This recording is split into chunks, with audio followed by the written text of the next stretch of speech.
Good morning. Thank you so much for coming to honor an amazing guy who I got to call mine. I am Martha Wade, Gary Wade's wife of 30 and a half years. And I'm thankful that God brought us together.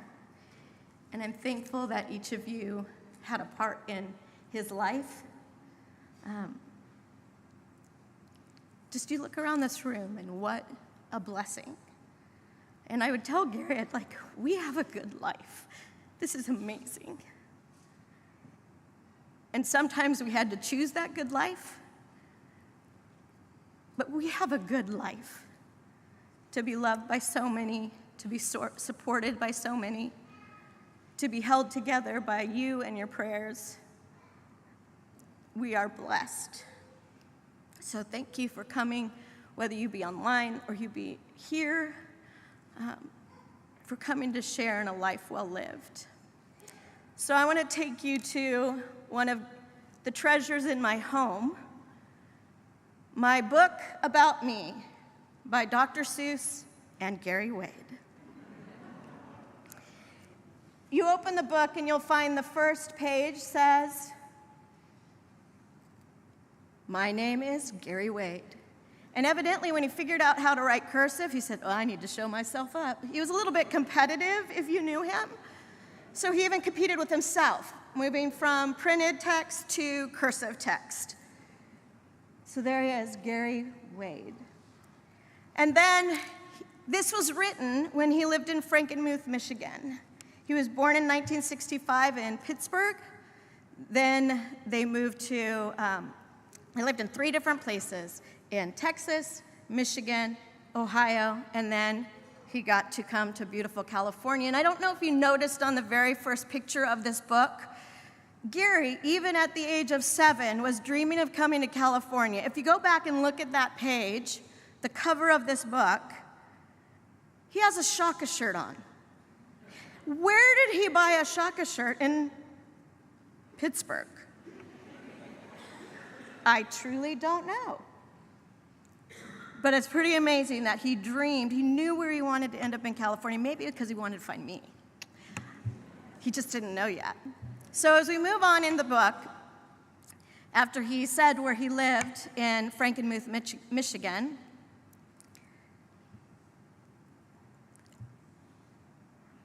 you've learned that he was Gary Wade, but he was so much more to many of us.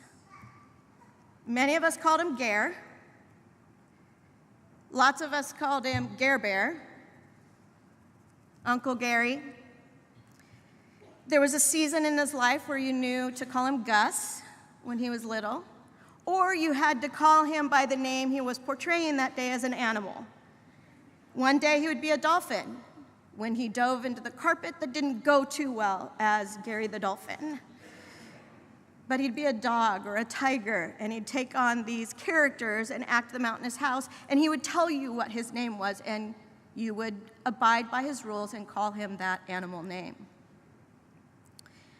One of my favorites was given to his college friend, John Bullock. Long hair, hippie, freak, white boy.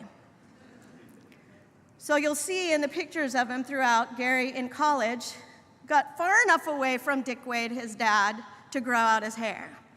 And he did the same in COVID, where we could again call him long hair, hippie freak, white boy.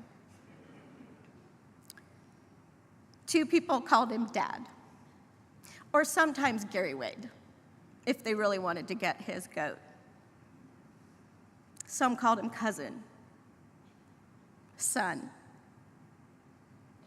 And if you know Gary well enough, he created names for many people. There's a story of one of our friends, Milo, who's right in front. He was checking out dating a girl, and she told the name, and he said, well, I'm not going to call you that. You look like a Wendy. And the whole day, he called her Wendy. We never saw her again. Neither did Milo. But if Gary got it stuck in his head that he was going to call you something, just grab onto it. because the secret was he couldn't remember your real name. Gary in the story goes on to say that he has 50 freckles. I don't know if he looked in a mirror and counted and then gave up counting because it was too high of a number, or that's just his best guess. And then it goes on.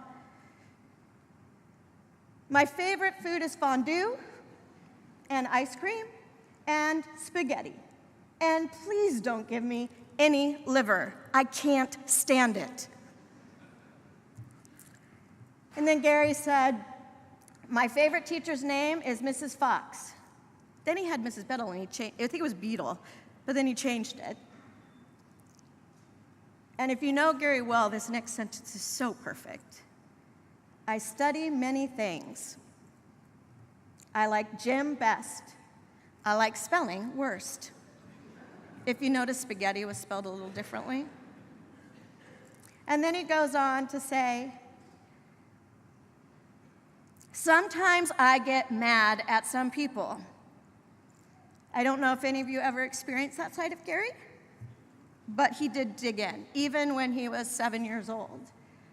Yes, I kicked someone, yes. I pushed someone, yes. I hit someone, yes. I yanked hair, yes. I'm sorry I did it?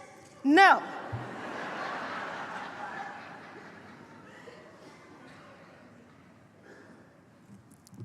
Gary was a take it or leave it guy. This is who I am. You're either gonna just take me as I am, or you may not want to stick around, because I wear who I am out loud. Then he goes on. My favorite song is I Love Trash. I don't take that personally. I sing in my bath, yes. I am a great whistler, yes. I hum better than I whistle, no. If you ever heard Gary sing, that is an accurate statement. He was a great drummer. He was learning to play guitar, but singing was not his gift. And then he goes on. When I grow up, he had all these choices. And yet, he wrote it twice, because evidently someone said, you don't want to say nothing. He goes, but I don't want to be anything. But if you're here, you know that Gary was much more than nothing. He chose to be much to many people.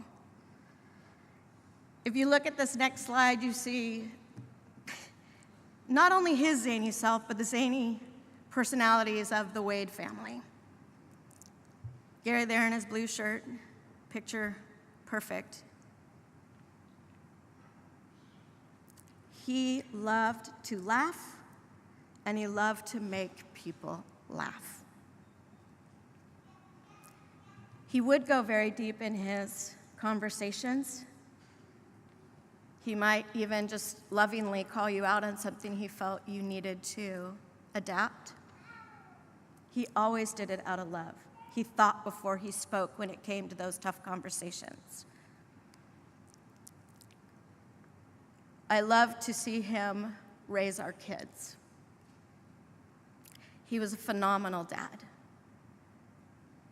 When I think of Gary, I think of two main words: faith and faithful. His faith meant everything to him, because he grew up never knowing how long he would have to live. When he looked up in research in his college years, it gave his life expectancy for 40. So he kind of thought about that, and then when we started dating, both of us determined, we were both deciding not to get married, and then I said, so what are we doing? He goes, let's just figure it out. So our first date, and this is when he said, let's just figure it out, was May 23rd. 7 days later, and he's not here to dispute it, he said, I love you. He said, Martha, you're making me sound so weak. And then We dated for 2.5 years and then got married in 1993. Had Bailey in 1998. We wanted to have a marriage where if we could not have kids, that we knew we were okay together, that we were enough together. Because we had seen many people, as soon as their kids went away to college, they lost who they were. And they didn't even know who their spouse was because they had built their whole lives around their kids. And so for 5 years, we just worked on us. And while in the last 3 months of his life, we were pared down to keep him healthy because you can lose your place on the transplant list if you get sick. So it was very simple. We were in about a 10 by 10 room for 2.5 months. It was the most amazing 2.5 months because it was just pared down. Simple things. Actually, looking at the condo where he told me he loved me was right outside of his window in his 3rd room. So every day I got to see where our love affair started. Many people end up not staying with their partner because it's not exciting enough. Well, when it comes to moments like we had in our last 2.5 months, you don't need excitement. You just need consistency and love. And that's what we had. We had an unconditional love for one another that I'm thankful for. Because not only was Gary's faith most important to him, because he wanted to know that when he took his last breath, for many years, that he'd wake up in the arms of Jesus, and the last 3 years that he'd start life over with his son, Ryder. And that second word is faithful. Gary was faithful to me, he was faithful to his family, and he was faithful to his friends. And I believe that if we can honor Gary the best, because the way I look at it, he was a light. And we live in a more often than not dark world. And with one less light, it puts more of a burden on each of us to be a light. Whether it be looking at this next picture as a father, in the previous picture as a family member. Let's leave here ignited to live a life where we shine and extinguish the darkness around us because we're loving large. We're being faithful. We're being dedicated to faith so that when it's time to go, while it hurts and it sucks, I have confidence that when it's my time to go, the 2 guys that'll be standing right front and center are the 2 that are shown in the next picture. Gary and Ryder Wade. I can't wait. But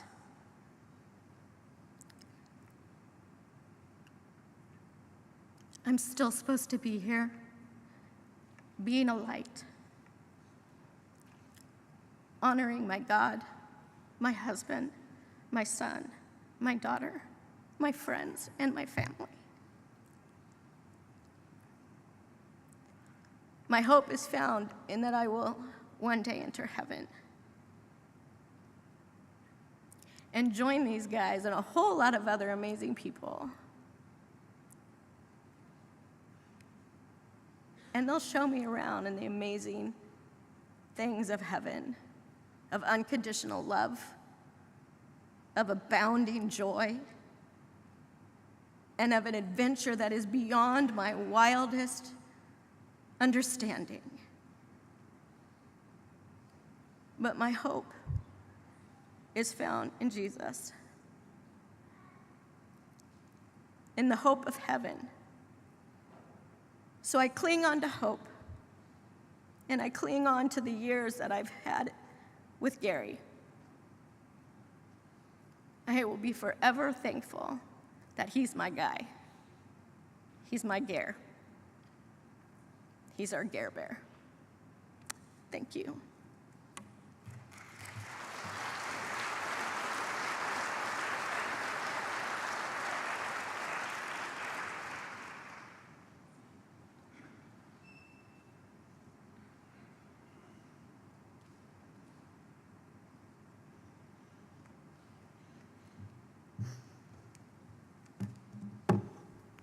Right. Let's just pray that I don't make some ugly sound like I've done in past funerals. Okay.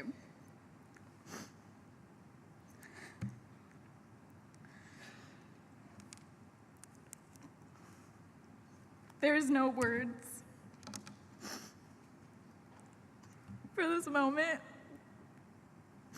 There's not enough love for my dad. I'm Bailey, by the way, if you didn't know. But he wasn't just my dad. He was my coach through high school and, well, 5th grade through high school. He would say he was the reason I was fast because he made me run a lot. I don't believe it's true. He was also my twin, which is also really awkward to say, like, you look like your dad and you have your dad's body.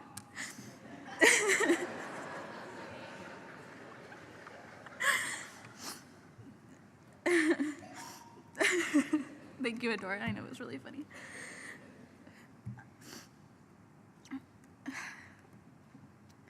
Sometimes he was our third sibling because he would be acting like a child, so we'd always joke that my mom had 3 kids instead of 2. There was lots of laughs, lots of fun, some arguing, but then we would get over it.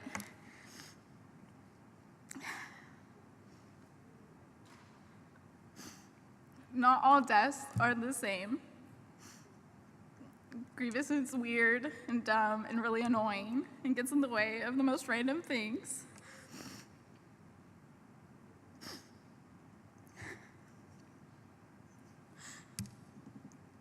This death for our family, it's different, even though both were very unexpected.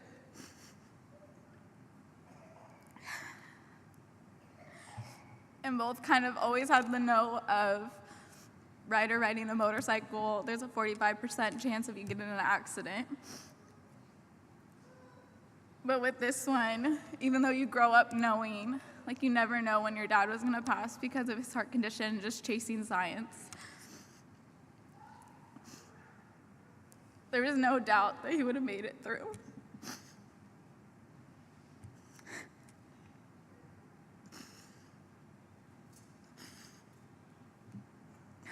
There's so many stories I can say, but I don't think I'm gonna get through it, and I won't say it right, and I won't even finish it probably.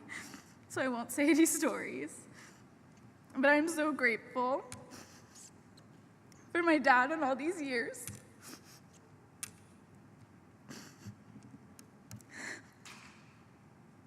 I am grateful that he made it to my wedding, and that Marco was able to ask him for his hand, or my hand in marriage from whatever that thing is. This is why I won't say a story. Even though my dad would say he got him in his moment of weakness because he was getting over being sick.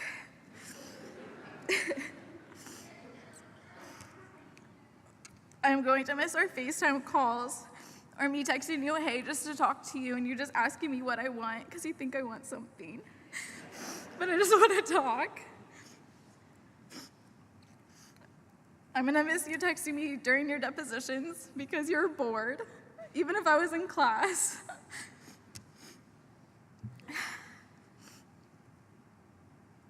I'm gonna miss you making fun of me constantly and you laughing at Marco making fun of me even more.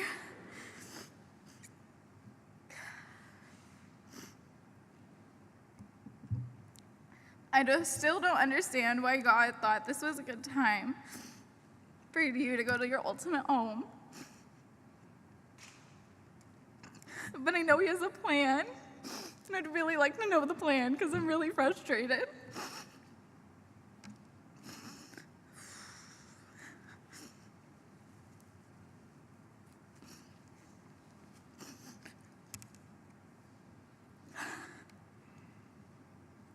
The verse that kept popping up like after he passed like 4 days in a row or something was John 13:7. Of course it was 13. If you don't know, my brother was number 13 in water polo, and my dad was the 13th person in the world to get the mustard seed procedure.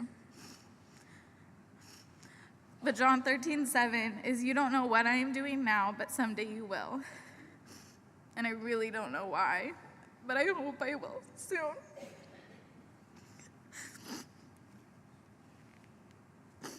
But I know that God holds the whole world in our hands, and there's a reason for everything.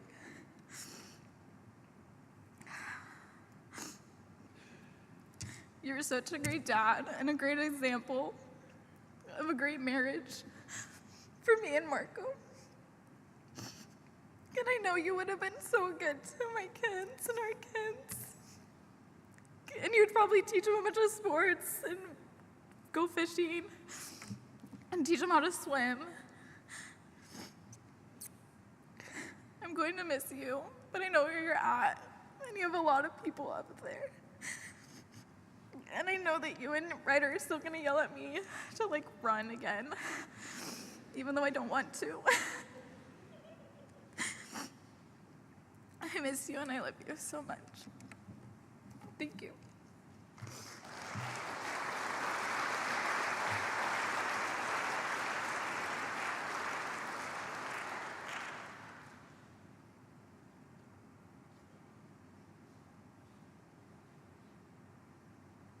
Gary's life was a miracle from day one. When he was born, his pediatrician happened to be in the hospital, and the nurses told him about Gary. He came over and examined him and realized that his color was off. He went home, he asked his family to pray, and then he transferred him to Pittsburgh. At 3 days of age, Gary's valve closed that normally closes at birth, and the head cardiologist happened to be standing over him, and he turned completely blue. They were able to do his temporary surgery because the surgeon on staff had been trained specifically for transposition of the great vessels. And they were only able to do a temporary fix at that time because the heart-lung machine hadn't been developed sufficiently. But it was enough. And a doctor recommended to them that they not center on his heart, but that they let him do his own activities. And he did. He laid down when he was tired, and we honored that. And then when he was 18 months of age, we went back in thinking he was going to get his permanent correction. But because he was doing so well, they waited until he was 5. Every day of his life has been precious to us because of his heart defect and correction, and the fact that he was number 13 to have survived it at that time. And he was 58 years old when he needed a transplant. Because our family was so important to us, our grandparents, our cousins, our aunts and uncles, we would go back to see them on every vacation. And then once a year, we would center on Gary's heart, and he would go and be examined at Children's Hospital in Pittsburgh. No matter where we lived, we would go back. Family was important to us as I was growing up, and it remained that way. So when I moved to California, and my siblings slowly moved out here too after they graduated from college, it was so meaningful to me and important, so important. And then when my kids were born, they had the same experience of being around cousins and aunts and uncles and grandparents. And Gary was as much a big brother as he was a cousin. They will talk about him being instrumental in his desire for music, and he taught them how to surf. And he also loved to fish, and so does my oldest. He was just crucial to our family as my kids grew up, and every day that we had him for that 58 years was precious. And then we had 2.5 months with him when his medical condition was stabilized prior to his transplant, that we were able to experience the old Gary with his juvenile humor and his transparency and his love for people, all people, patients, staff, whoever brought his tray, anyone. He was just a light in our lives, and we were incredibly thankful for at that time that we had with him. In eternity, we will be together because of our relationship with Christ and because of the sacrifice that he made for us, so that was possible. When we were in Michigan, we all took gymnastics lessons, and Gary was really taken with the trampoline, and he got very good at it, and he was determined to learn all the different tricks, and he continued this determination. When we moved to Dallas, Texas, we had a trampoline and a pool with a diving board, and he pushed himself to do these skills and learn them and continue them, and he just loved it. And he loved showing off to all of our friends and being a part of all of our friends, even though we were in like high school and junior high. He just was right in the middle of all of our friends, and he loved to show them his tricks, and he loved to push himself. Sometimes a little too hard. He hit the board a couple of times, and yeah. But this skill continued on to when we moved to Ohio, and he was on the diving team, and he even went on to Ohio University and was part of their diving team. So Gary was a determined little soul with his sports and his love for things, and he was very adventurous. We were talking about it just the other day, and when he was in high school, he went water skiing with one of the girls from his class, and he really wanted to try to slalom, and they said, how do you do that? Well, you drop one ski and then put your foot in it, and so he did that, and then the next thing he did was, well, how do you go barefoot? And they said, well, you just, drop one ski and then you drop the other. And so he even tried that, and when he got back in the boat, the mom said, I don't want you to ever date my daughter, because, that was the way he was. He was just a determined soul in his sports. And it's funny, because that same mom asked him after high school, why didn't you ever date my daughter? And he laughed and said, you told me not to. His other love that I remember is he just always loved to fish. We lived by a creek, and he was over there for hours, and I always wonder if there was even fish in that creek, but that started his love for fishing.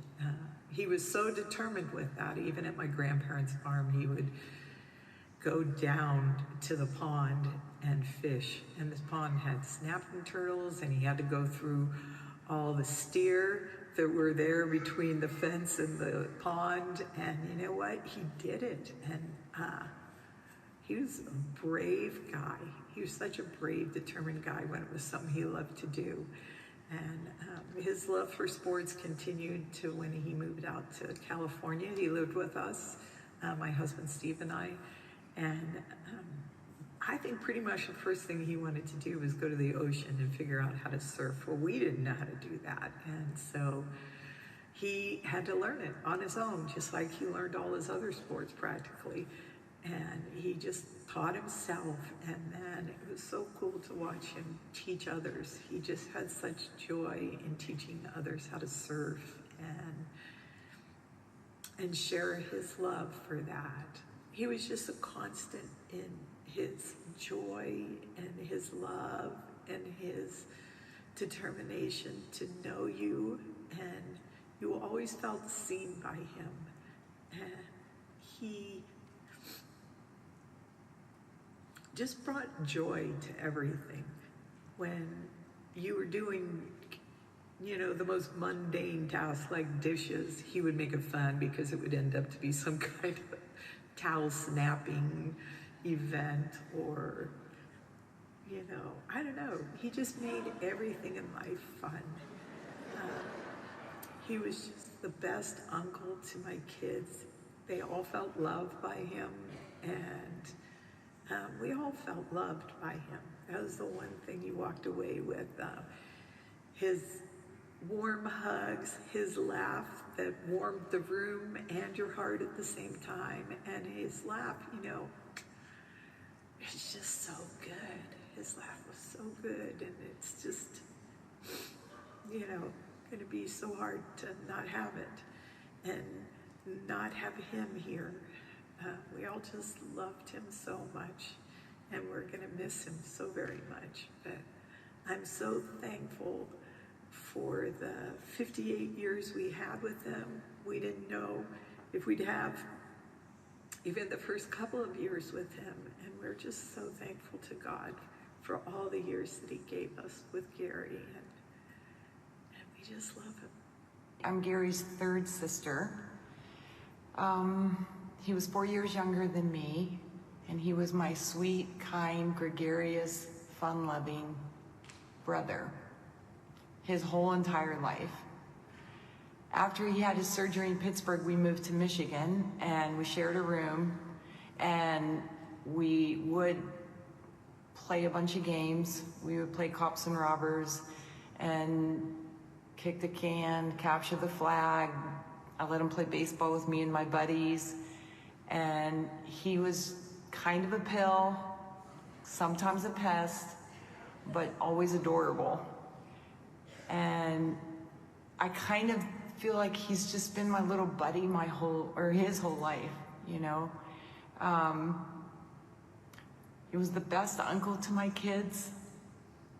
He was always ready to play a game, play football, or kick the can with the kids, or go to their basketball games. He always would show up. And he loved to laugh and have fun. And most of the time, when we were together, we were just always laughing. He was the biggest goofball, and he is one of my most favorite people in this whole world. Who capsized? I capsized 4 other people. Did you capsize at all? Me? You. Capsized? Are you kidding me? No, I didn't. Mr. Sleepyhead. Oh, Miss tap on my door and then didn't show up till 10 at 8. He never met a stranger. Like, we would send Gary to the store, and then he would take forever because he would just be talking to everyone. And he did that at the hospital when I would go visit him at the hospital. He had to walk 8,000 steps, but just around the floor. And he knew everyone's name, and he had to stop and chat. And they called him the mayor of the floor because he was just so friendly and fun and upbeat, and made those people on the floor that were all in a very difficult situation, made their day a little bit brighter. I can't actually think about how we are gonna go on without him, because he was such a bright light to so many people. But I found this poem, and this is what I hope that I can do until I see him again. May you continue to inspire us to enter each day with a generous heart, to service the call of courage and love, until we see your beautiful face again in that land where there is no separation, where all the tears will be wiped from our mind, and where we will never lose you again. So I know I'm gonna see him again.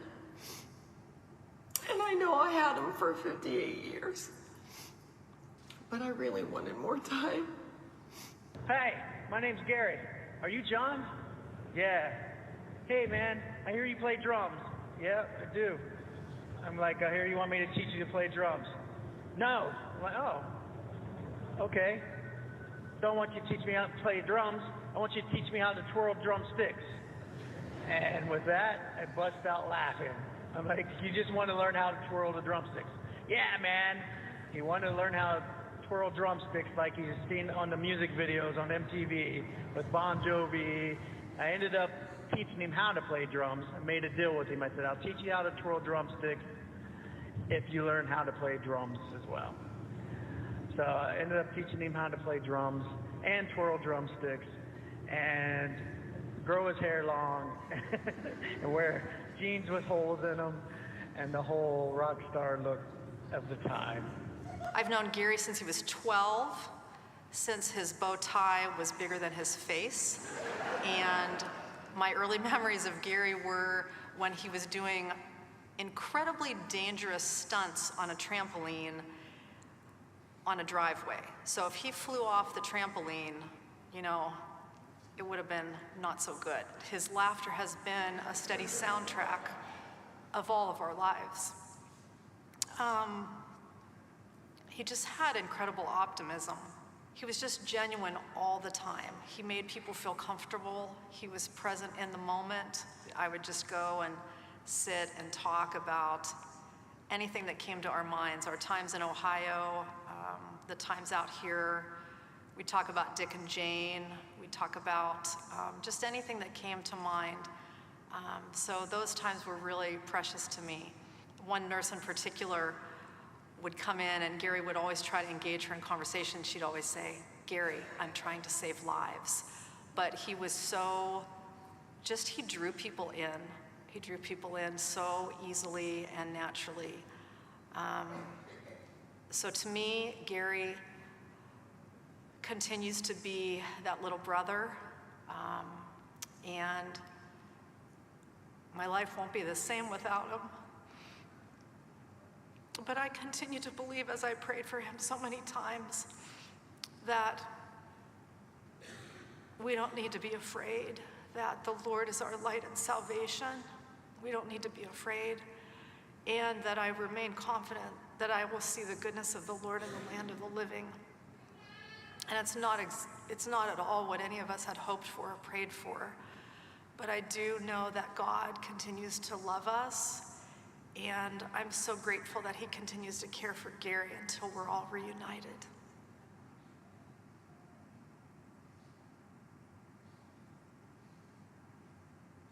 We all fell in love through tragedy of losing my husband and their son, Ryder Wade.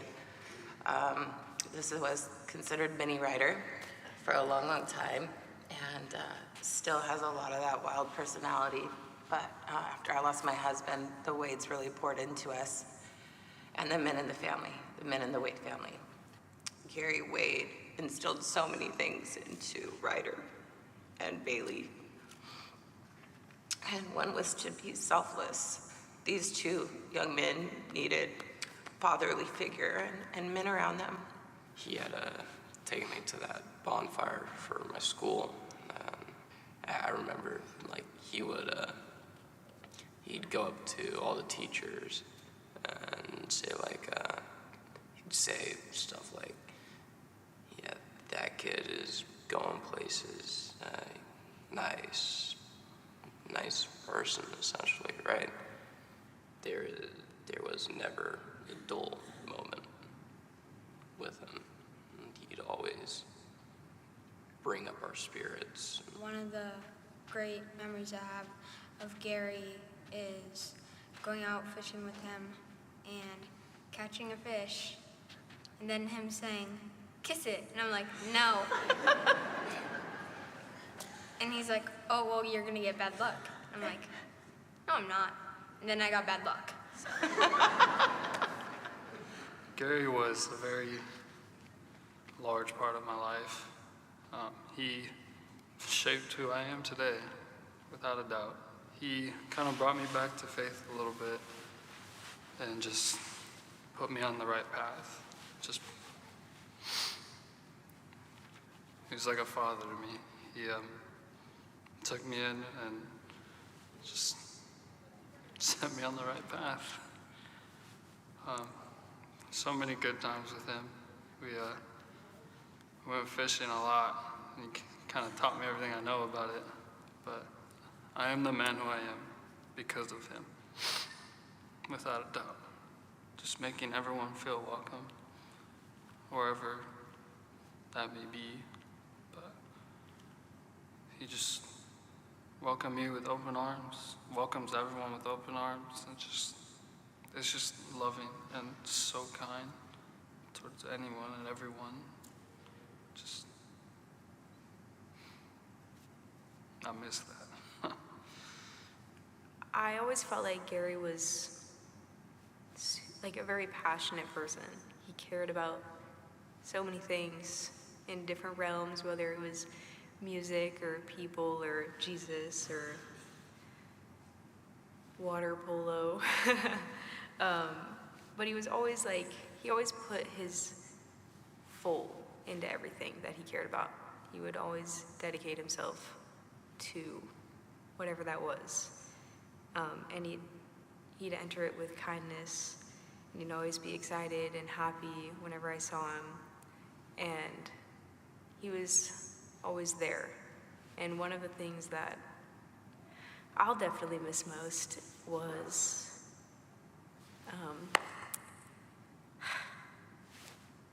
probably like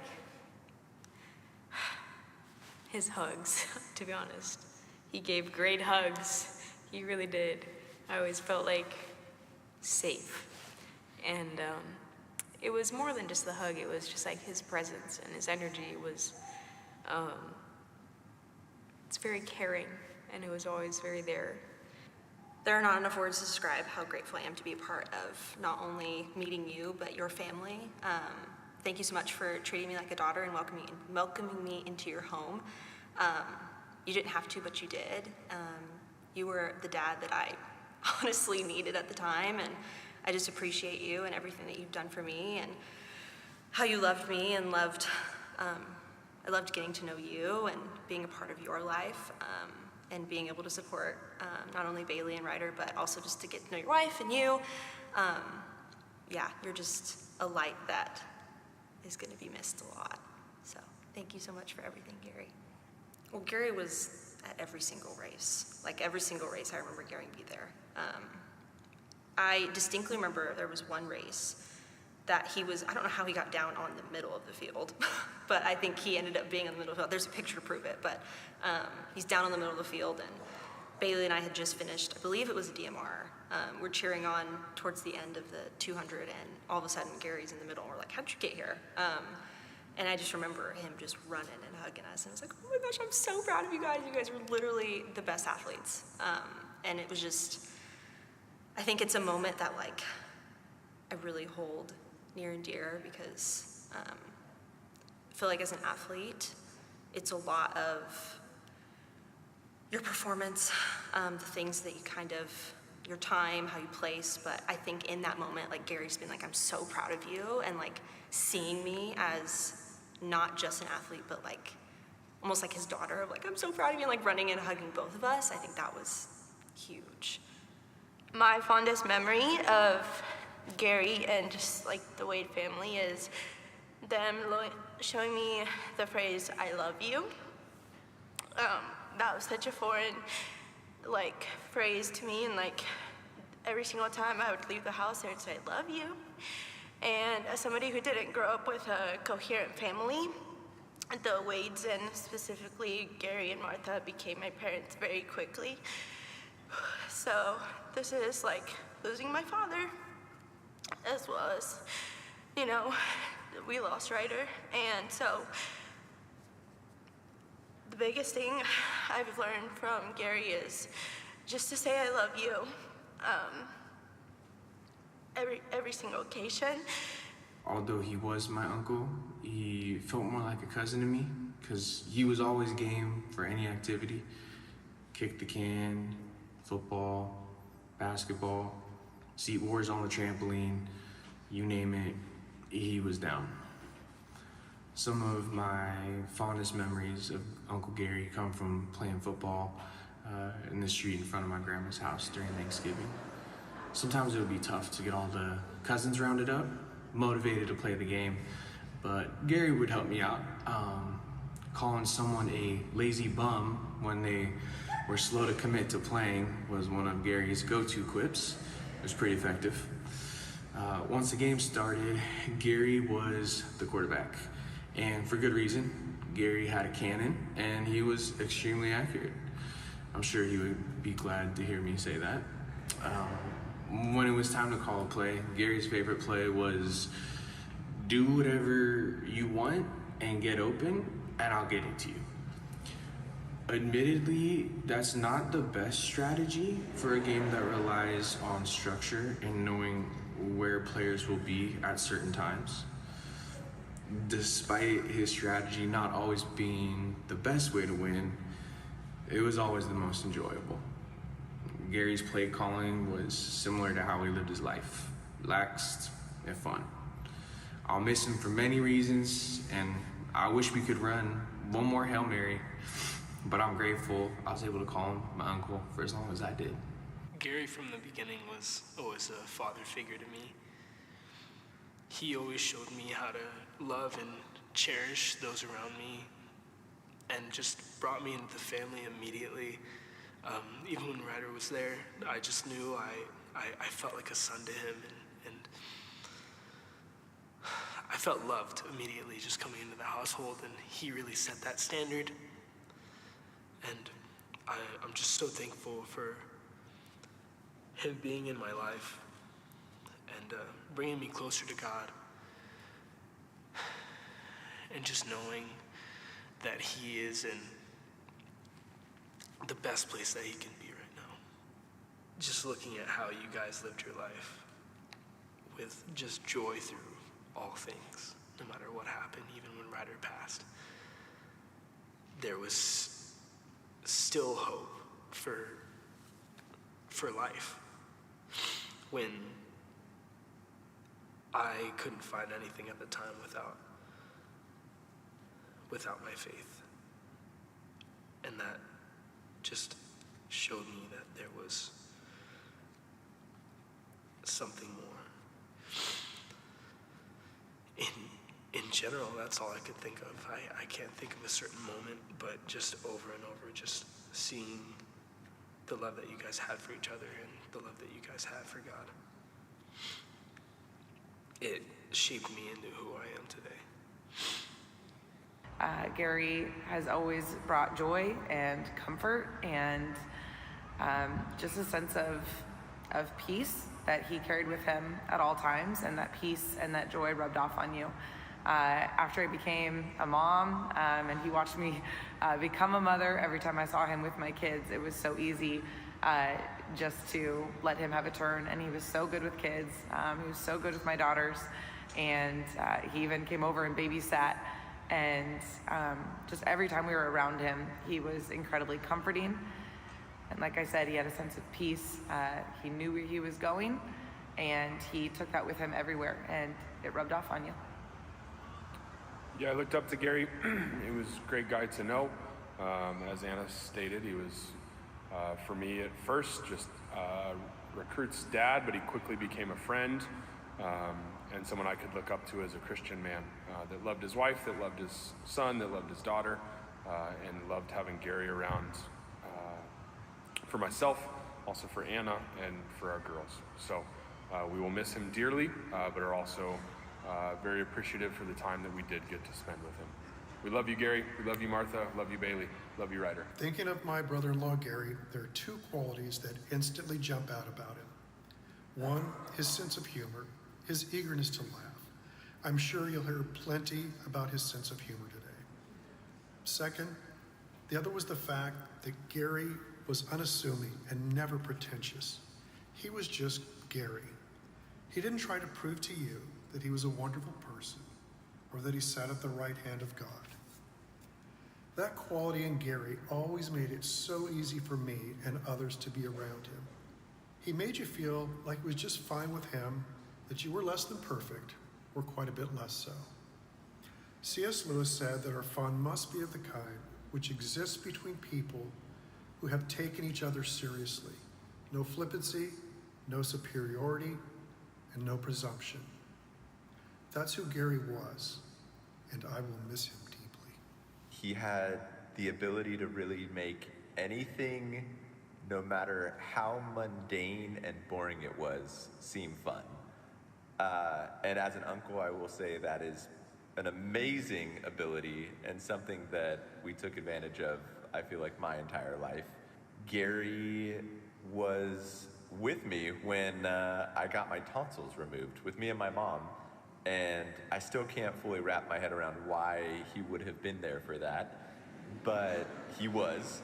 And I remember when the doctor wasn't in the room and Gary grabbing one of the gloves from just a box or something, one of the medical gloves, and blowing it up and making it look like cow udders or something, like just goofing around in the doctor's office.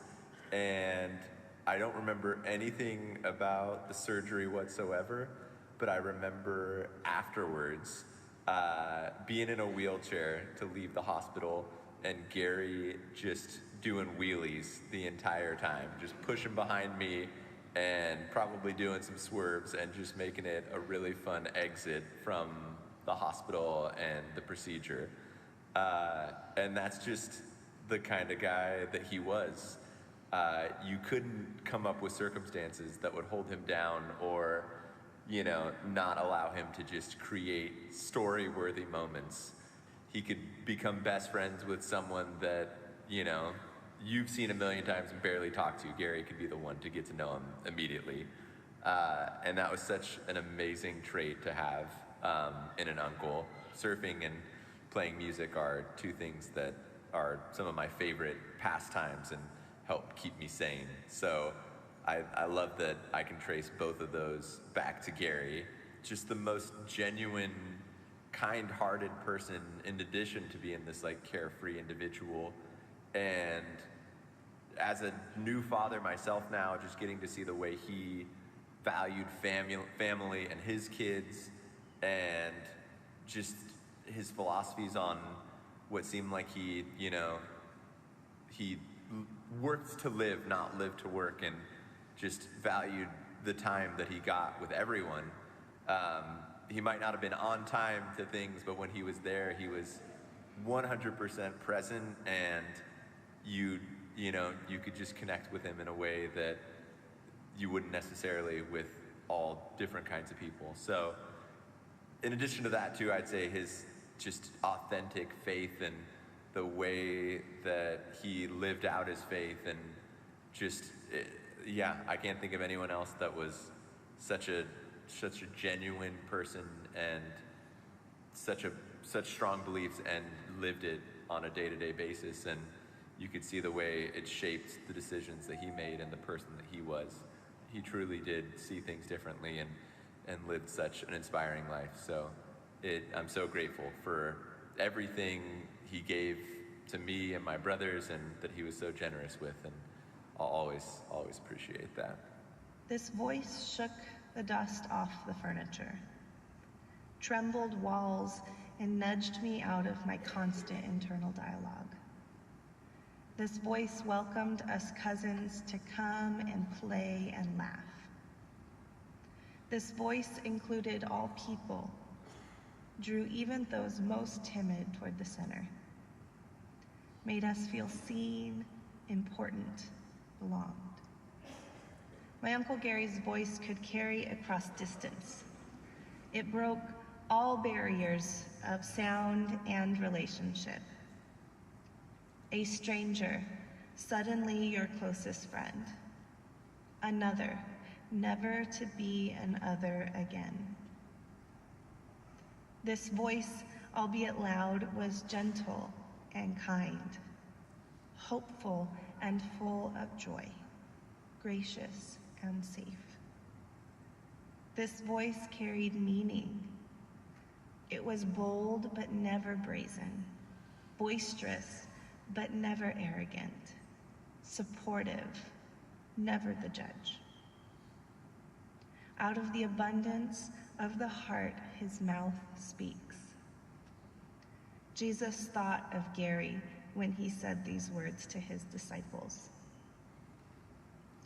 Gary's heart was abundance, free and fun and love, bobbing in the lineup, but anchoring us all to joy. This heart made rooms feel smaller and people feel closer, never drawing attention to differences, but resemblance. This heart carried multitudes, amplified worship with word and deed. A good man brings good things out of the good stored up in his heart. This love, this voice, this heart, missed by everyone its reverberance touched, worships now in full joy, the loudness of it all, never to be lost to us on earth.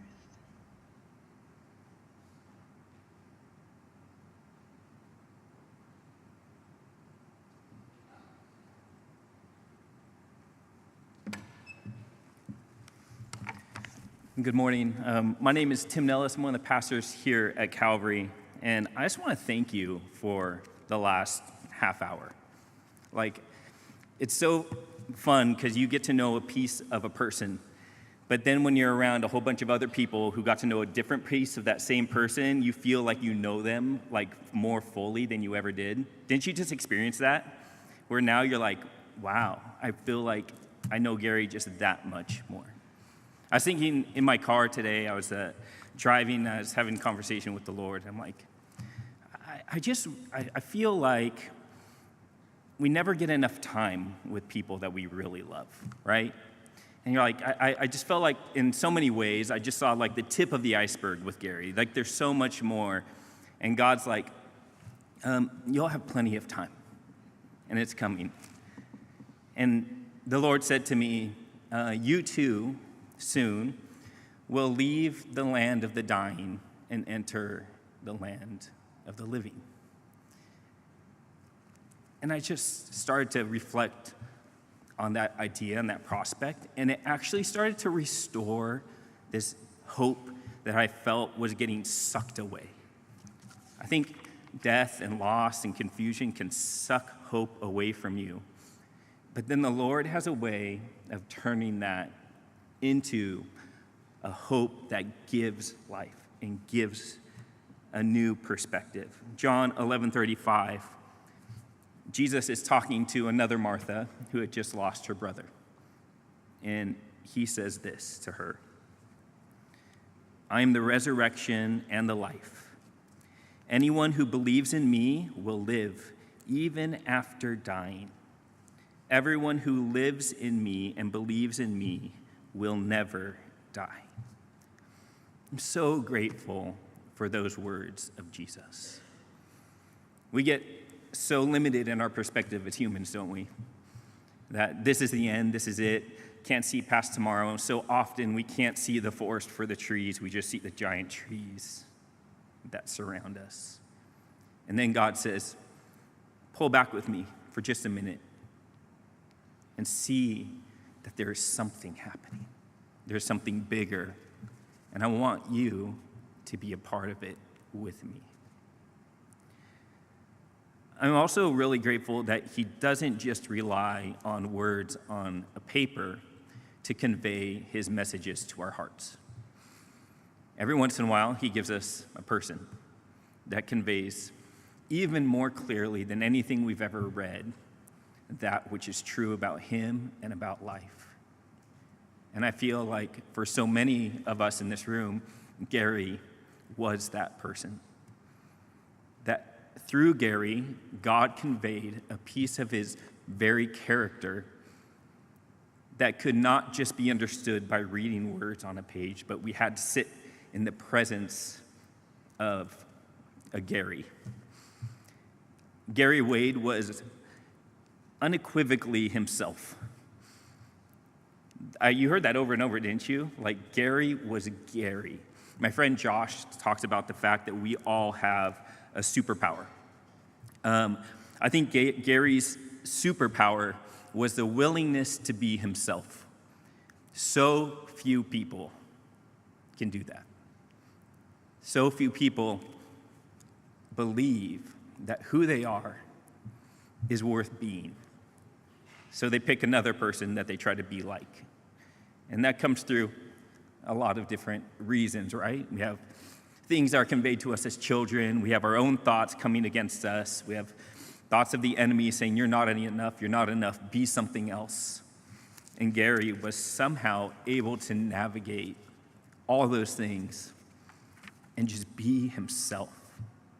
And what a gift to the world it would be if we could all just embrace that mindset and courage of Gary to be ourselves. What a beautiful world we could live in. But Gary was also very aware of his shortcomings, because Gary, in his very, very human nature of being himself, wouldn't have been that great. And Gary is aware of that, so he said, I need to have a relationship with the one who made me so that I can have the power to be what he's called me to be. He knew that he needed something to change him. And so he invited God to be that change agent, to change his heart and to change his life.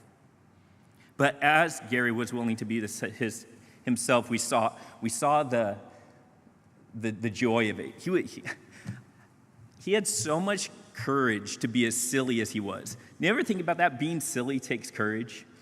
He had so much courage to be silly and to act like a goofball in the middle of a store and walk down with like he's a bridesmaid in the middle. I saw this video that Bailey sent me, like in the middle of the store with brides like flowers just marching down the aisle like he's a bridesmaid, and I got to see it, like even the tie he wore at your wedding. It was just so fun to see his willingness to just bring joy.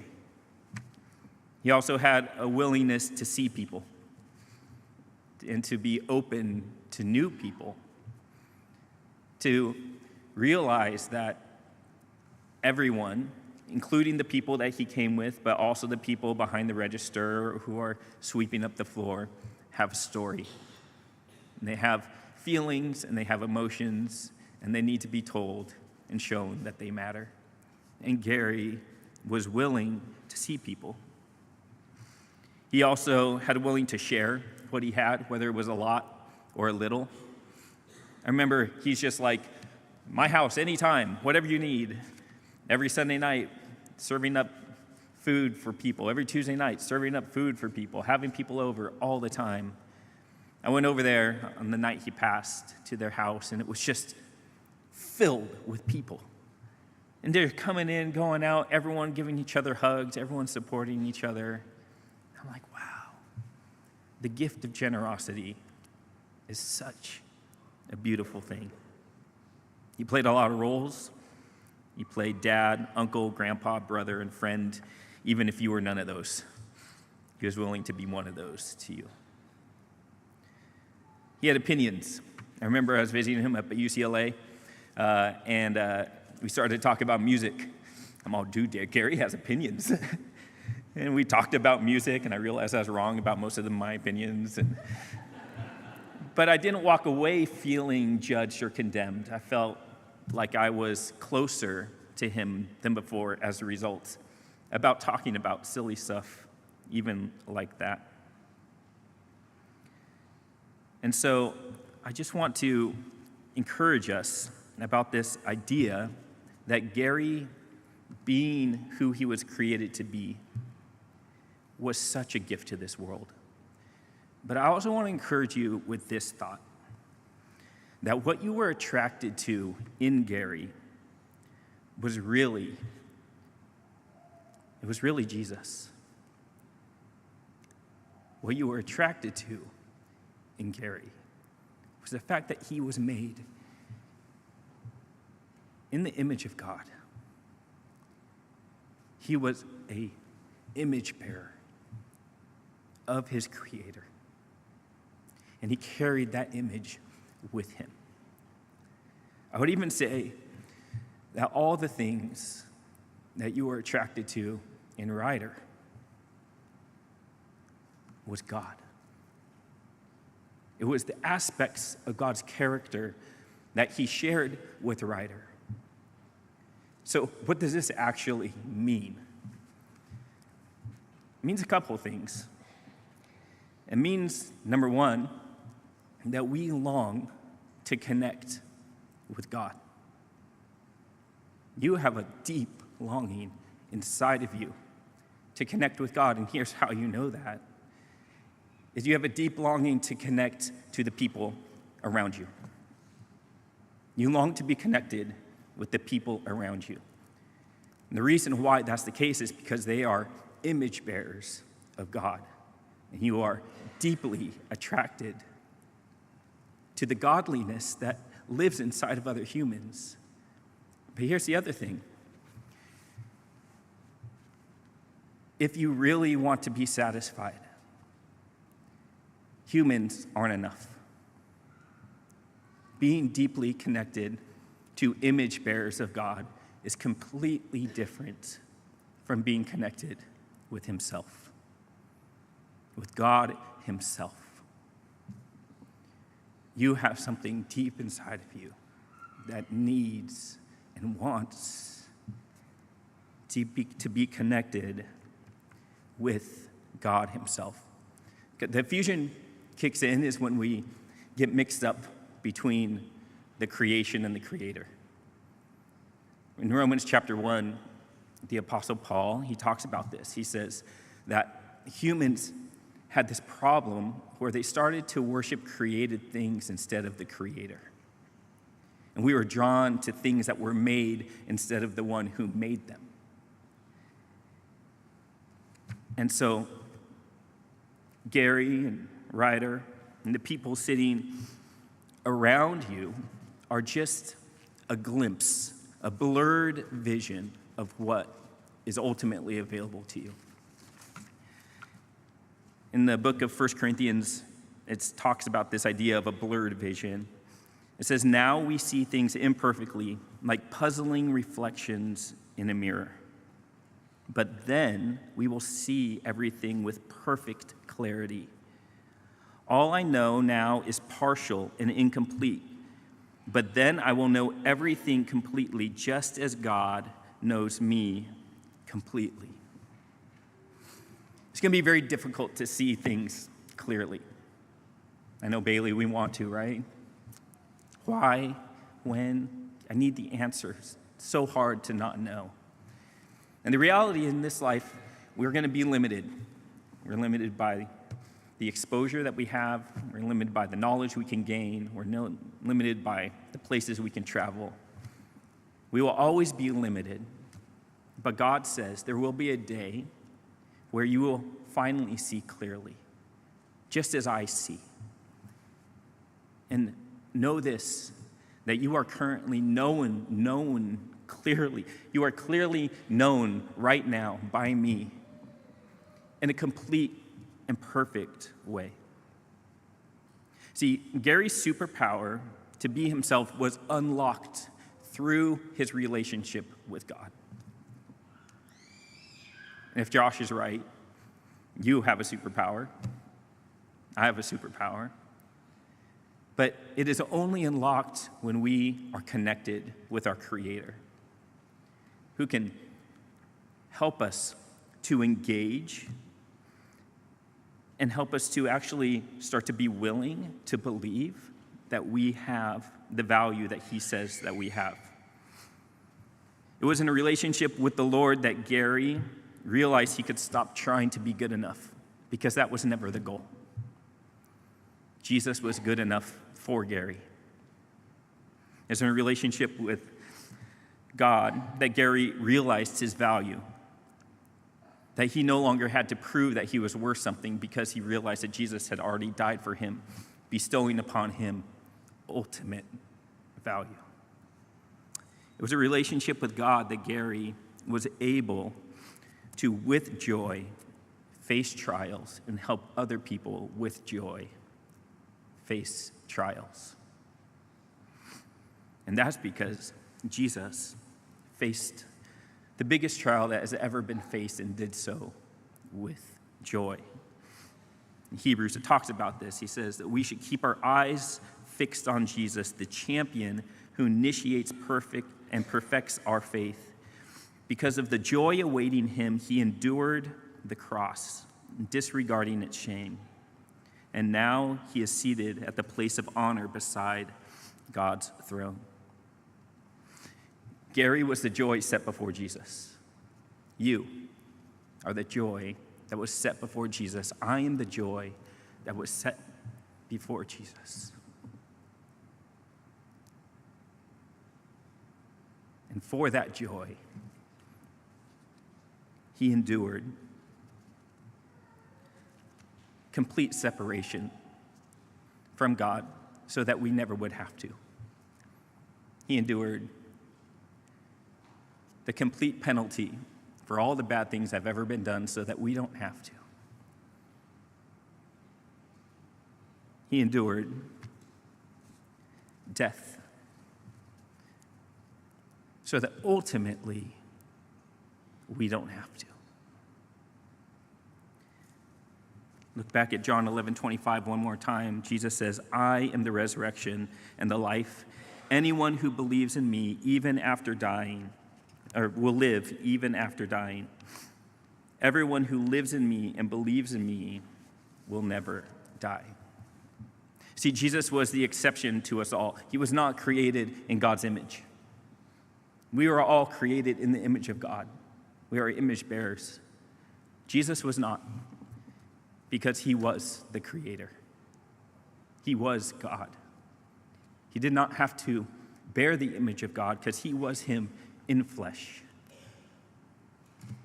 And he came down to do that which we couldn't do for ourselves, which was rescue ourselves. We couldn't rescue ourselves.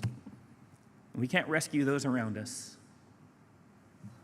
But Jesus came to rescue his creation, to do what we could not, to live the perfect life so that we could live a life with God. So you're not expected to live a perfect life, you never will. But now you don't have to do it alone. You have an opportunity to do it with God.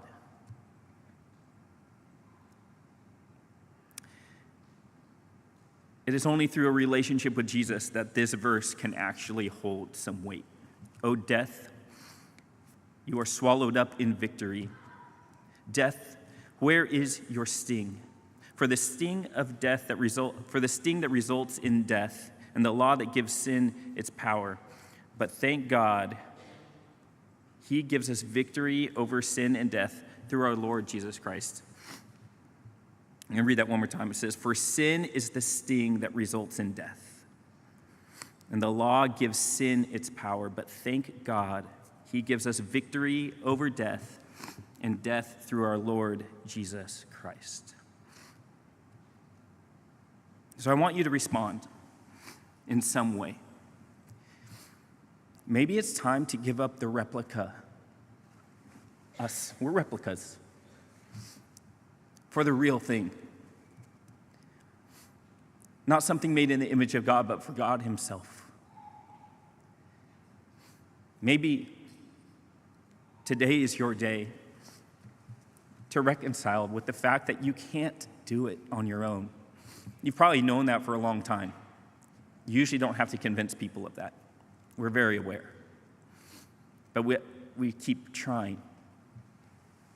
And I think Gary is such a beautiful example of what a life looks like when you don't have to try.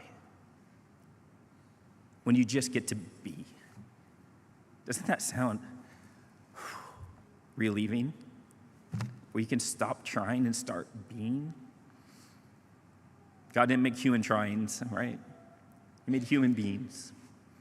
That we get to be with him, saved by his grace, understanding that we need to be forgiven of our sins, that we are invited to a new way of living, and that life does not end with death.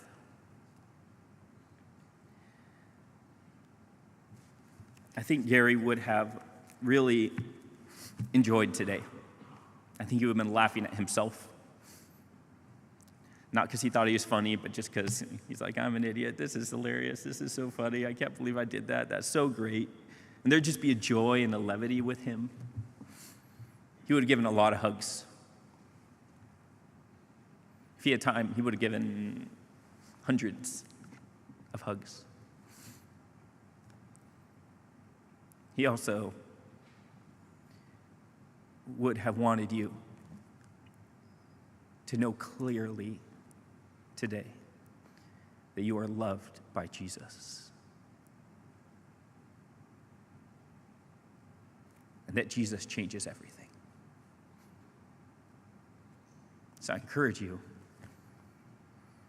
to think about those things. He also probably would want you to become an organ donor. On the very back of your bulletin, there's these things. You're like, what would Gary do? What a cool thing. Change a mark on your license. Give someone hope. If you haven't done that, I encourage you to do that. He can encourage you to be generous. Be generous. There's beautiful foundations that have been set up. He has some favorite foundations, Rider Waite Foundation, the quarterblue.org, another foundation. Be generous. Make a difference in this life. You have enough. Probably have more than enough. And third, he would invite you to his paddle out tomorrow. Even if you don't know how to surf, I'm sure there'll be extras. Go on a boogie board, get made fun of. It's worth it. Be cold for a little bit, borrow a wetsuit. And then he would have invited you, if you have yet to be baptized tomorrow. There's going to be baptisms at his paddle out, where you publicly say, I, like Gary, am choosing to follow Jesus. So we want to invite you to do those things.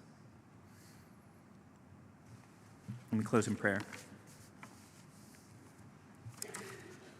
Jesus, I'm so grateful that I will get to have more conversations with Gary.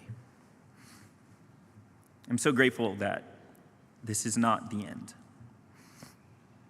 I'm so grateful that one day I will too leave the land of the dying and enter the land of the living.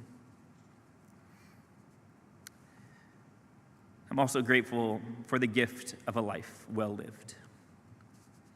I'm grateful for someone who found courage because of you to be themselves. May we continue to follow in Gary's footsteps, to live in the light of his love, and to enter into a relationship with you that changes not only us, but the world around us. We pray this in Jesus. Amen.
So on behalf of Martha and Bailey, I just want to really thank you for being here this morning.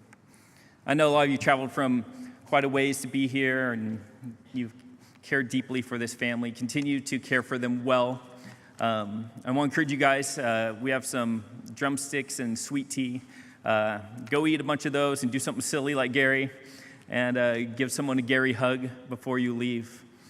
But we just really appreciate your presence here, and we just pray that you just have a great rest of the day as we remember and celebrate the life of Gary Wade.